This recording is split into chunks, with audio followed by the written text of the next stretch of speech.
मुख्यमंत्री सुखविंदर सिंह सुक्खू ने नादौन में पत्रकारों से बातचीत की। इस दौरान उन्होंने केंद्रीय मंत्री अनुराग ठाकुर के प्रदेश सरकार के रेल लाइन के लिए सहयोग नहीं दिए जाने वाले बयान पर कहा कि बीजेपी चुनाव में हमेशा ध्यान भटकाने का ही काम करती आई है।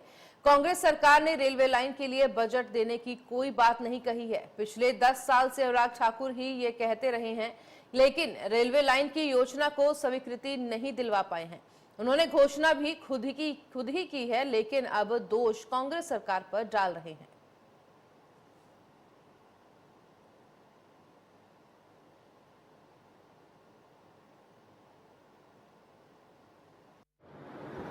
देखिए, उनके बयान पर तो मुझे कोई टिप्पणी नहीं करनी है, लेकिन मुझे केंद्र सरकार से इस बात की जानकारी देनी चाहिए उन्हें कि अग्निवीर योजना को क्यों शुरू किया गया। अग्निवीर योजना से किसका फायदा हुआ। हमीरपुर है, कांगड़ा है, उन्ना है, बिलासपुर है, यहाँ के युवा साथी हमारे सेना में भर्ती होते थे और देश में पर जान न्यौछावर करने के लिए हमेशा तैयार रहते थे। लेकिन भारतीय जनता पार्टी ने अग्निवीर योजना शुरू करके उन युवाओं को धोखा दिया, उसका कोई जवाब नहीं देते। तो निश्चित तौर पर वो मुद्दों से ध्यान बांटकर अपनी राजनीतिक रोटियां सीख रहे हैं। वो प्रदेश सरकार ने काम करना था, वादा आपने किया।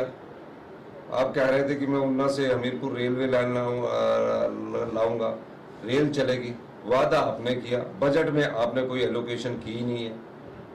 ऐसी कौन सी योजना है रेलवे की जिसमें राज्य सरकार पैसे देती है। हमने तो पैसा देने की बात ही नहीं कही है। रेलवे की योजना लाने के लिए आपने कहा था कि मैं केंद्र से रेलवे की योजना को स्वीकृत करवाऊंगा, उन्ना से हमीरपुर रेल पहुंचाऊंगा। पिछले 10 सालों में तो रेल पहुंची नहीं, अब हम दोष हमको दे रहे। ये तो वो बात होगी, उल्टा चोर कोतवाल को डांटे। मतलब घोषणा भी खुद करे, अनाउंसमेंट भी खुद करे और हम पर दोष दे कि हमने रेलवे लाइन को पहुंचाने की बात की थी। हमने मेडिकल कॉलेज लाया, हमने स्टेट का कैंसर हॉस्पिटल लाया।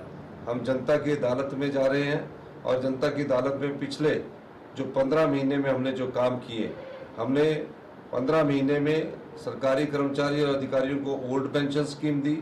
आपदा में हमने युद्ध स्तर पर काम किया।